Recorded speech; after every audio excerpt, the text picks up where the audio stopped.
আজানের সময় আকাশের দিকে তাকিয়ে একটি দোয়া পড়েন, আপনার সব দোয়া কবুল হবে। আল্লাহর কসম করে বলছি, আল্লাহর কসম করে বলছি, পরীক্ষিত আমল এগুলো শেয়ার করে দিবা। তুমি আমল না করেও সওয়াব পাবা তোমার একটা শেয়ারে। এটি যদি শুনে অন্য কেউ আমল করে তুমি আর সওয়াব পেয়ে যাবা। আজানের সময় যখন আজান হয় তখন আমরা কথাবার্তা বলি, এগুলো অনুচিত। আপনি আজানের সময় আকাশের দিকে তাকিয়ে একটি দোয়া পড়বেন। এই দোয়াটি আমরা অনেকেই পারি। এখন বলবেন হুজুর কমন পড়ে গেছে দোয়া। আমরা অনেকেই আল্লাহ তাআলার কাছে এটা ওটা চাই, কিন্তু সঠিকভাবে চাইতে জানি না। সঠিকভাবে কোনো ব্যক্তি যদি চায় আমার আল্লাহ তাকে দয়া করবেন। আল্লাহ বলেন, বান্দা উদউনি আস্তাজিব লাকুম, আমার কাছে চাও আমি আল্লাহ সব দিয়ে দিব। সুবহানাল্লাহ।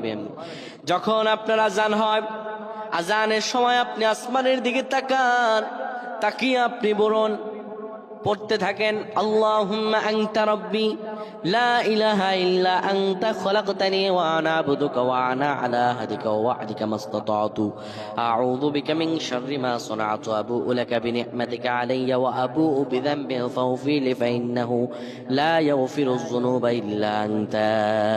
এই সাইয়্যিদুল ইস্তিগফার আপনি পড়েন, ইনশাআল্লাহ আল্লাহ সব দোয়া কবুল করে আপনাকে কবুল আর মঞ্জুর করে নেবেন। পড়েন আল্লাহু আকবার। আজানের সময় আকাশের দিকে তাকিয়ে একটি দোয়া পড়েন, আপনার সব দোয়া কবুল হবে। আল্লাহর কসম করে বলছি, আল্লাহর কসম করে বলছি, পরীক্ষিত আমল এগুলো শেয়ার করে দিবা। তুমি আমল না করেও সওয়াব পাবা তোমার একটা শেয়ারে। এটি যদি শুনে অন্য কেউ আমল করে তুমি আর সওয়াব পেয়ে যাবে।